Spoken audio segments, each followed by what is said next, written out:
Rain tapped like broken fingers against the shelter's tin roof, each drop echoing louder than the last goodbye.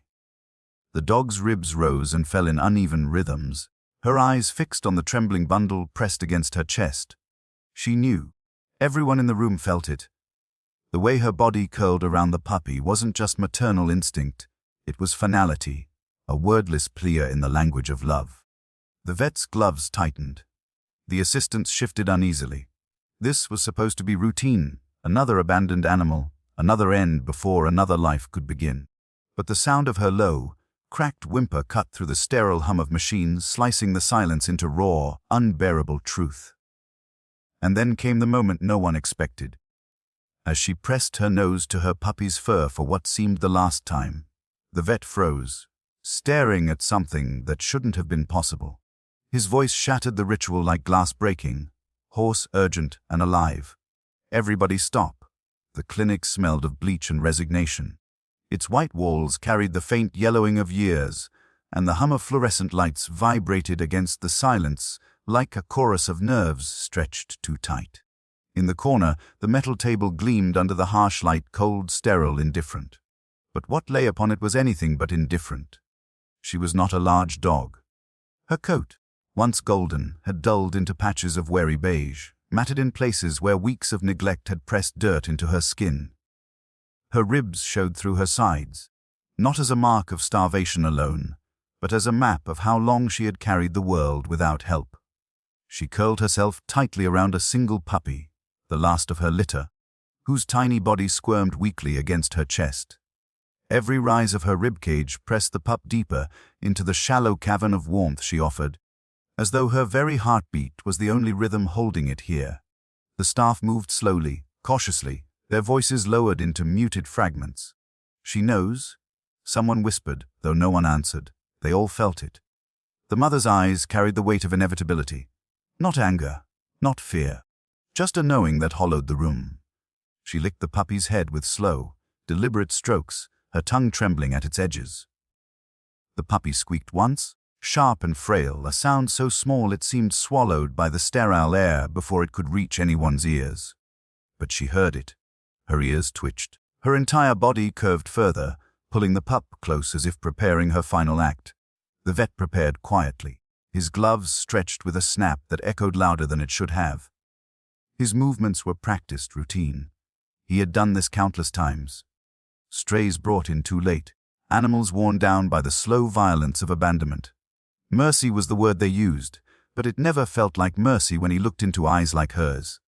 Still, he moved. He was trained not to hesitate.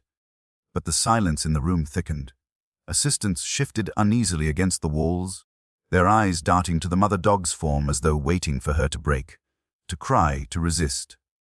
Instead, she pressed her nose into her puppy's side. She inhaled deeply, the way a mother memorizes the smell of her child, branding it into memory before it can be taken.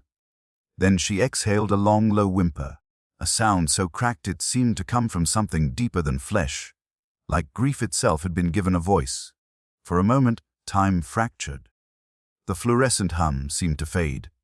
Even the rain outside paused in the mind's ear, and all that remained was the sound of her breathing, ragged and relentless, as she gave her final hug. It was not human, and yet it was more human than anything the room had ever seen. The vet froze mid-motion. His hand trembled, needle poised but stilled. His eyes flicked to the monitor that tracked the puppy's fragile vitals, and for a heartbeat, confusion rippled across his face. Numbers shifted where they should not. A flicker faint, almost impossible. He leaned closer, disbelieving. The assistant stepped forward instinctively, craning to see what had disrupted the ritual. Then his voice tore through the silence, sharp, urgent, unpracticed. "Everybody stop." The words landed like thunder in the hollow room, shattering the stillness into fragments. Gloves were lowered. Hands froze in mid-air. Even the mother dog lifted her head slightly, as though she had heard something shift in the very fabric of fate. The puppy stirred faintly against her, a tremor of resistance in its fragile chest. And in that instant, inevitability was no longer certain. The words hung in the air longer than they should have, like an alarm that no one had prepared for. "Everybody stop." The sterile rhythm of the clinic faltered.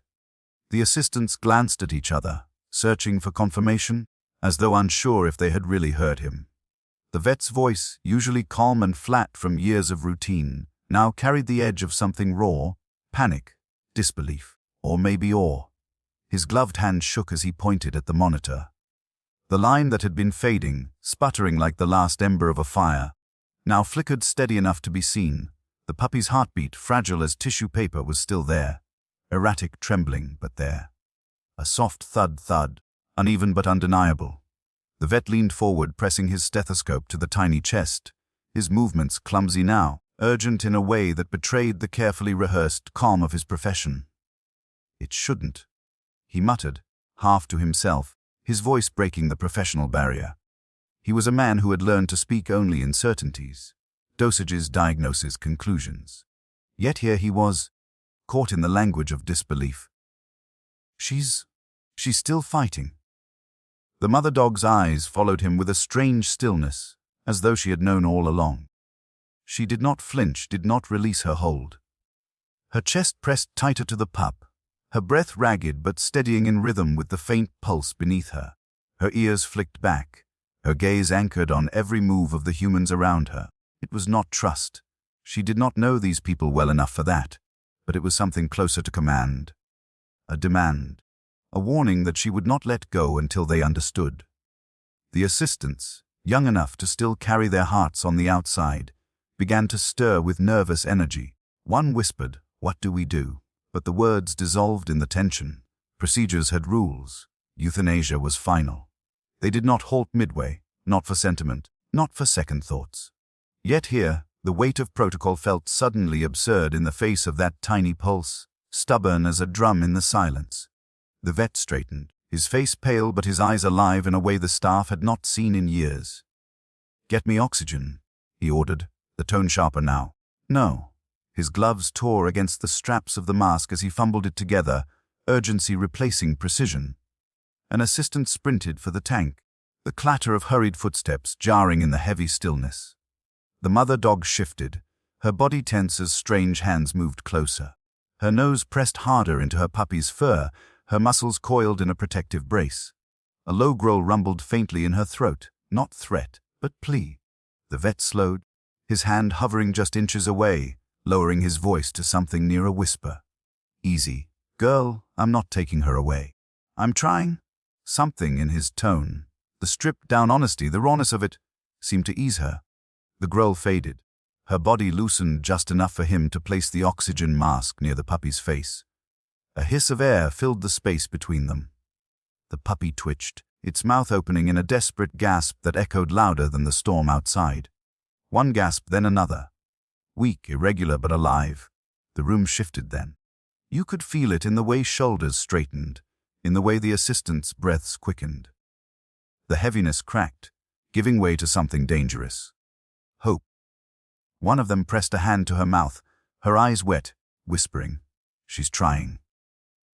Another clutched the counter as though holding onto the world itself. And the mother dog, she never looked away. Her entire body vibrated with the effort of staying still, her eyes blazing like tiny embers refusing to extinguish. She was not a bystander here. She was tethering her child to life through will alone. The vet worked quickly now, snapping instructions. Jet fluids ready. Warm towels. Keep her temperature stable. His voice regained command, but it was laced with something human this time. Not the dull monotone of procedure, but urgency laced with fear and faith.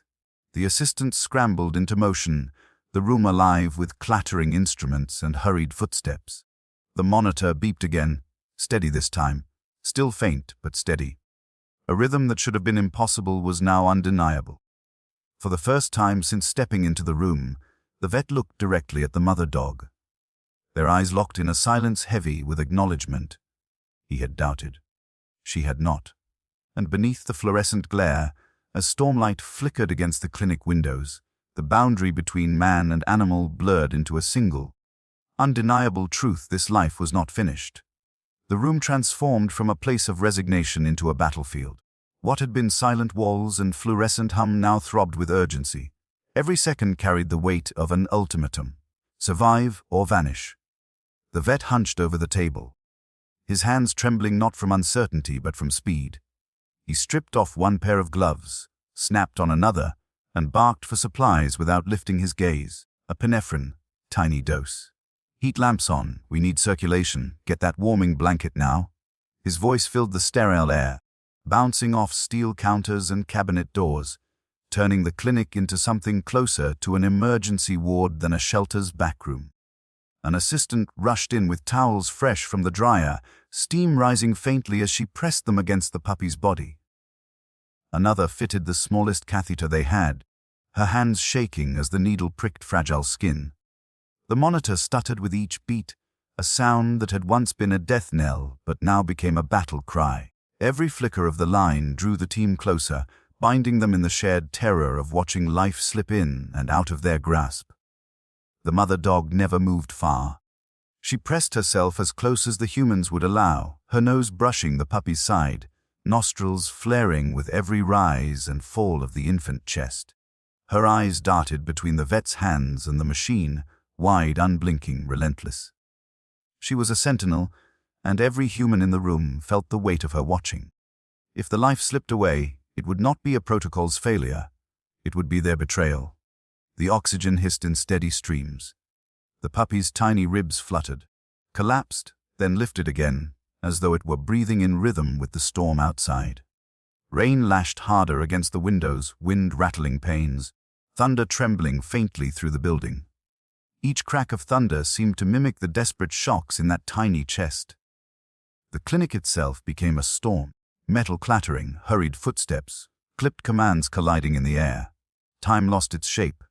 Seconds stretched into eternities, each one marked by the uneven sound of a life trying not to fade.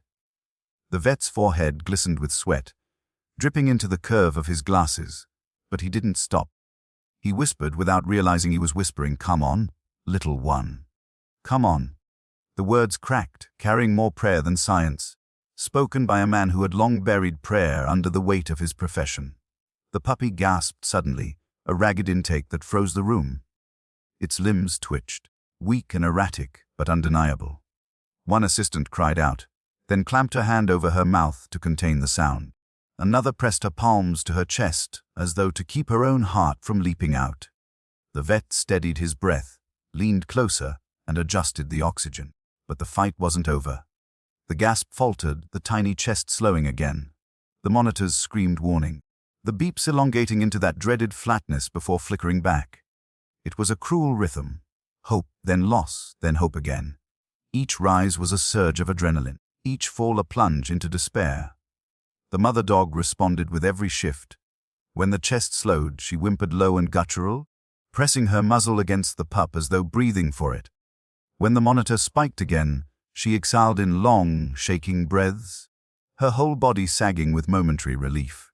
She was tethered not only by instinct but by will, refusing to surrender what every chart in the room insisted was impossible. The vet glanced at the mother, then back at his team. "Don't let up. Keep warming. Keep oxygen flowing." His voice cracked now, stripped of the illusion of control.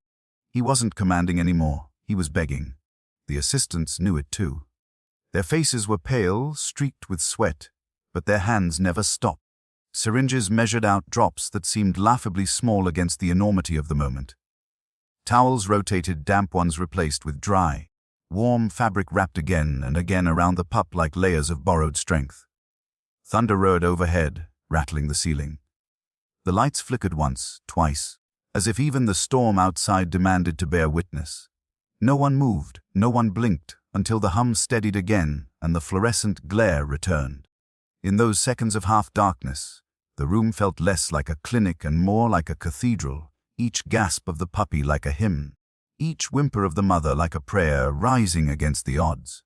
And then, another breath, not as ragged, a little fuller, a second following it. The monitor chirped in something closer to rhythm, jagged still but finding shape. The vet inhaled sharply, and for the first time, his shoulders lifted as though the weight of inevitability had shifted. "She's stabilizing," he said, barely audible, his throat tight. The assistant stilled, their hands frozen mid-task, their eyes darting to confirm what their ears couldn't believe. Stabilizing, not safe, not certain, but no longer collapsing. The mother dog eased, her body unwinding from its coil, her muzzle resting gently on the pup's fragile frame. Her breathing slowed, sensing with the small breaths beneath her, as though she had been holding the air for both of them all this time and could finally let go. The vet pulled his gloves off, tossed them aside, and braced his palms against the steel table, bowing his head. His chest rose and fell in harsh rhythm, not from exhaustion but from release. He did not cry. He had taught himself not to, but his silence carried the weight of a man who had just witnessed something that cut through science itself. The storm outside raged on, but inside a fragile rhythm had taken root. Not strong, not permanent, but enough. Enough to defy protocol. Enough to demand belief. The fight against time was not won, but the battle had turned. Word spread faster than anyone could control. It began as whispers through the narrow hallway outside the clinic room, murmurs exchanged between staff who had lingered after their shifts, curious about the sudden commotion. The building itself seemed to carry the story outward. Doors left ajar, voices spilling into corners, footsteps gathering like tributaries converging into one river. By the time the puppy's breathing steadied into its fragile rhythm, there were more eyes pressed to the glass of the observation window than the room had ever seen before. Some came quietly, their faces pale, their breath caught in their throats as they strained to witness the fragile line between death and survival. Others wept openly, covering their mouths, their shoulders trembling at the sight of a fight so small yet so absolute. A volunteer leaned against the wall, rosary beads clenched in her fist, her lips moving soundlessly as if her prayer might travel through the walls into the body of that tiny pup. Another sat in a chair, her hands clasped together so tightly her knuckles whitened, whispering over and over, "Come on, baby. Come on." The clinic itself, once cold with sterility, became saturated with a pulse of humanity. Every beep of the monitor became communal. Each flicker of the puppy's chest mirrored in the rise and fall of dozens of lungs holding breath at once.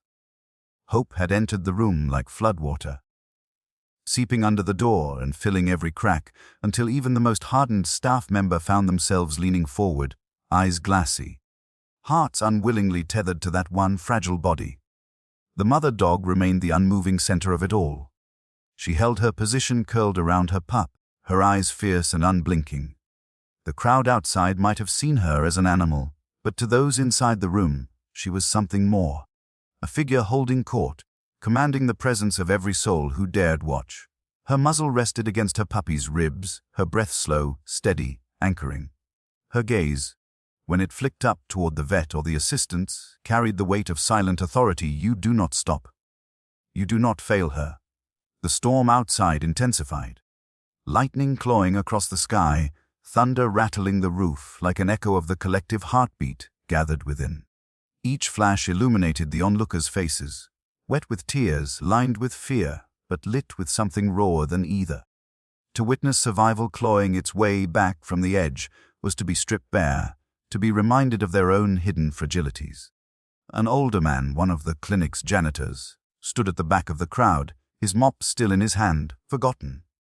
His eyes glistened, fixed on the table inside. He had seen countless animals come and go, each one leaving a small scar on his quiet heart, but this moment was different. Later, he would tell others that the mother dog had not looked like a patient at all. She had looked like a soldier refusing to fall while her child still breathed.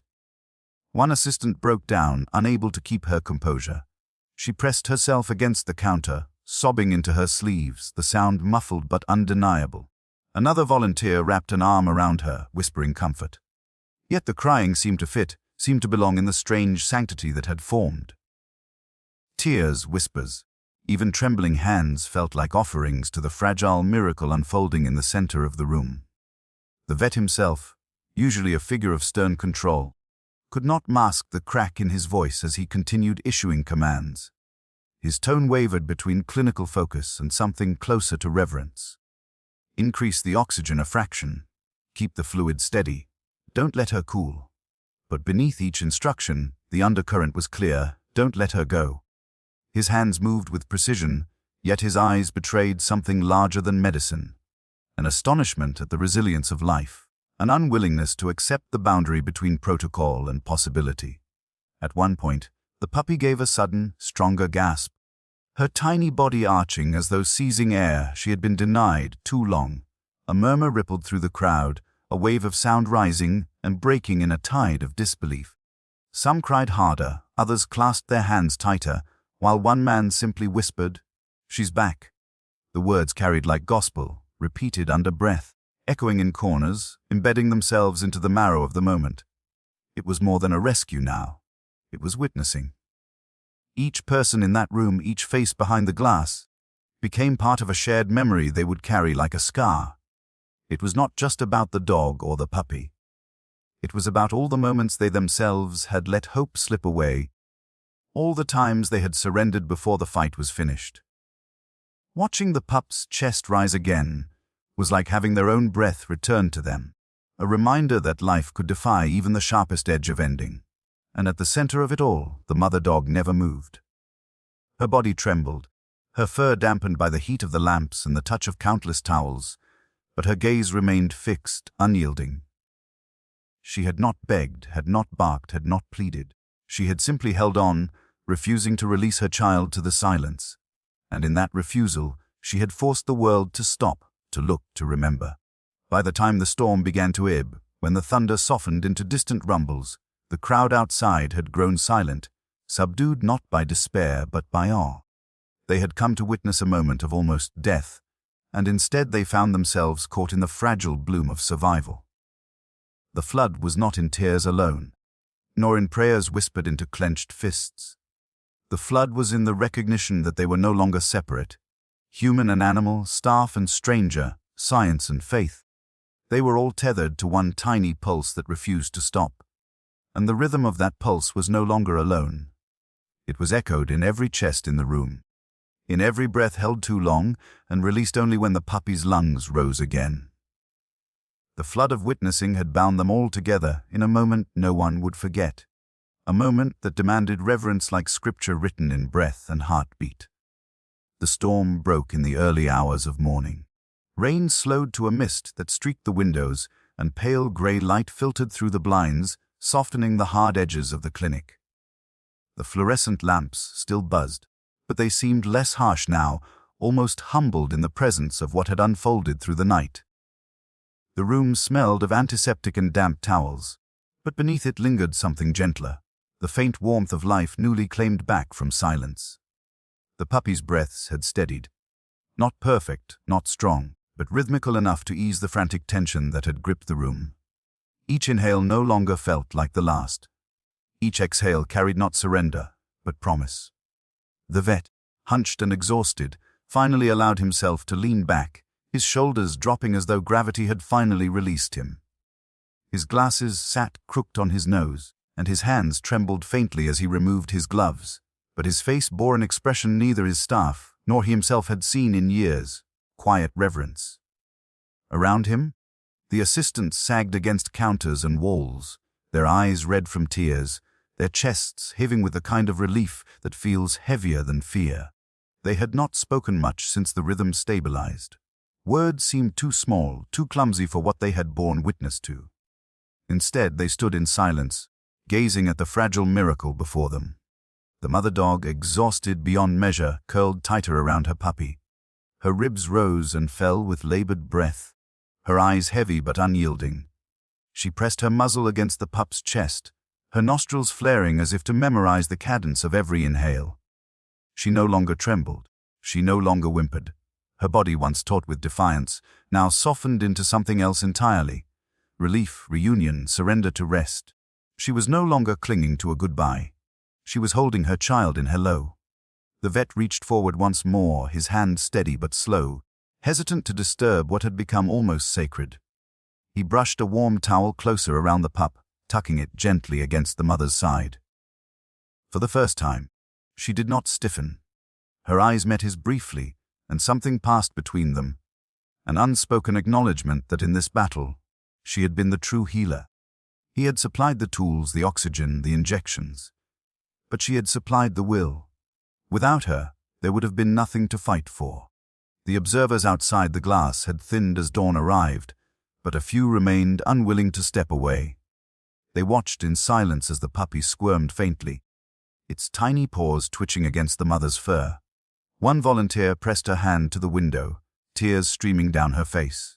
Another clasped her rosary one final time before tucking it into her pocket, whispering a thank you no one could hear.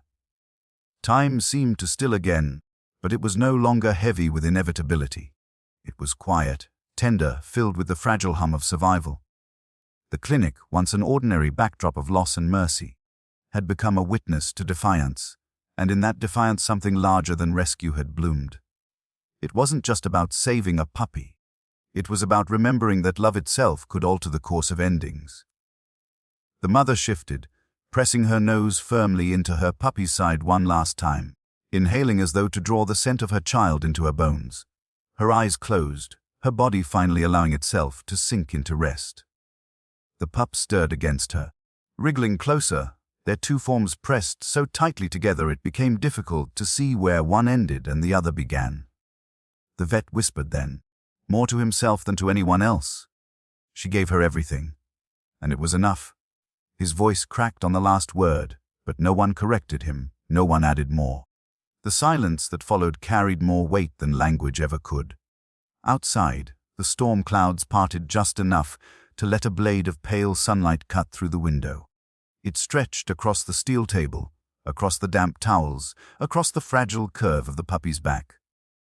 It lingered on the mother's fur, turning it gold again for a moment, a fleeting glimpse of what she might have looked like before the world had worn her down. The staff did not move. They did not speak. They simply stood in the fragile holiness of the moment, watching as the mother and child breathed in perfect rhythm, alive against every forecast, tethered by a bond no medicine could replicate. And when the puppy's chest lifted again, steady and certain, the final truth settled over them all, not as a thought, but as a feeling that rooted in the marrow of everyone who had witnessed it. Life had not been spared by chance, nor by science alone. It had been spared by love, fierce, unyielding, elemental. The image held the mother's muzzle pressed into the soft rise of her pup's chest, their breathing entwined, fragile yet undeniable. A final embrace that was no longer a goodbye, but the beginning of something neither storm nor silence could erase. Morning spilled across the shelter like forgiveness. The storm had broken completely, leaving only damp air and the faint smell of rain clinging to the earth outside. The clinic windows, streaked from hours of downpour, shimmered with the first clean light of day. It was a light softer than the fluorescent buzz that had carried them through the night. Human light, natural light, the kind that makes wounds look less sharp, the kind that settles on weary shoulders like a hand reminding them they made it through. The mother dog slept in shallow breaths, her head resting on her pup's flank.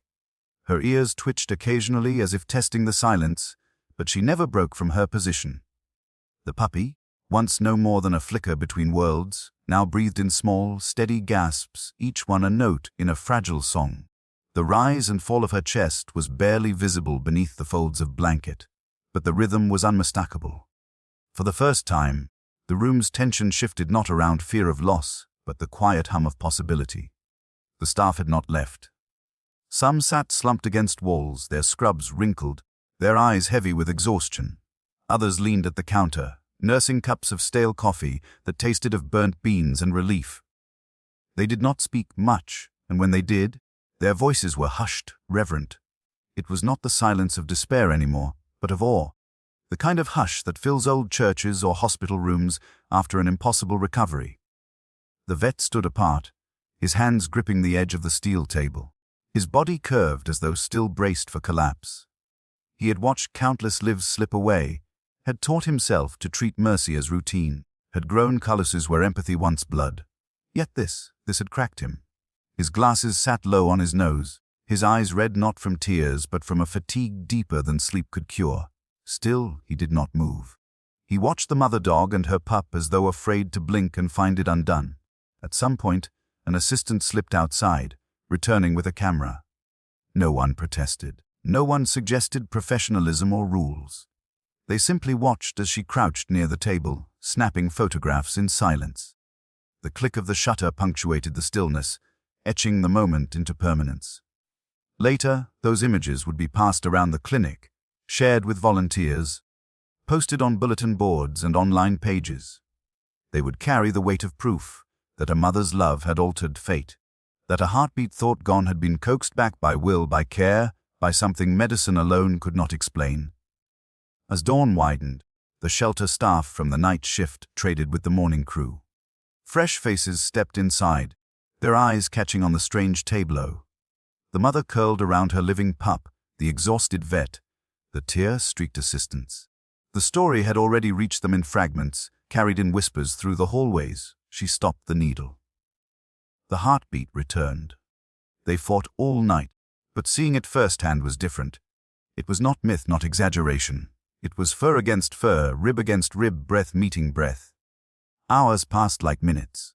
The puppy stirred more often, twitching her paws, releasing soft squeaks that made every chest in the room tighten. The mother responded to each sound, nuzzling closer, grooming her with slow, deliberate strokes. She no longer looked like an animal awaiting death. She looked like what she had always been, a mother, a guardian, a vessel of love too stubborn to break. By midday, the clinic smelled faintly of food reheated in microwaves, coffee brewed too long, antiseptic mingling with the earthy scent of wet fur. The ordinary rhythms of the shelter resumed around them, phones ringing, paperwork shuffled, cages cleaned. Yet every person who passed the clinic room slowed their steps, casting one more glance at the sight inside. It had become a quiet shrine, a reminder that even in a place built on too many endings, beginnings could still bloom.